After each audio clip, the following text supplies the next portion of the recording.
আপনি রূপকথায় বিশ্বাস করেন না? এমির গল্পটা আপনাকে তাহলে শুনতে হবে। আপনি জীবন সমুদ্রের উথাল পাথাল ঝড়ে দিশেহারা নাবিক, এমির গল্পটা আপনাকে শুনতে হবে।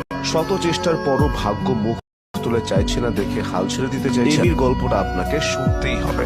আর চারদিকে এমি মার্টিনেজ নামের জয়ধ্বনি, অথচ নিজের ক্যারিয়ার নিয়ে এই এমিকে লড়াই করে যেতে হয়েছে বছরের পর বছর ধরে। ভাগ্যের নীড়ের দেয়ালে বারবার মাথা কুটেছেন, কাটা বিছানো পথে রক্তাক্ত হয়েছেন, তবু থামেনি। হতাশার ভারী পাথর বয়ে পাহাড় চড়ে উঠেছেন সিসিফাসের দল। মাত্র 20 বছর বয়সে আর্জেন্টিনা থেকে তাকে দলে ফিরিয়েছে আর্সেনাল।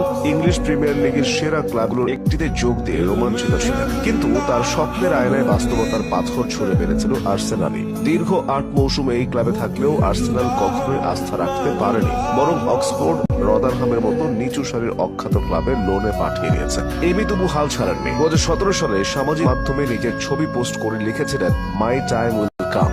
সেই সময় অবশেষে এলো 2020 সালে। দুর্দান্ত কিছু সেভ করে এমি আর্সেনালকে এফএ কাপের ফাইনাল জেতালেন।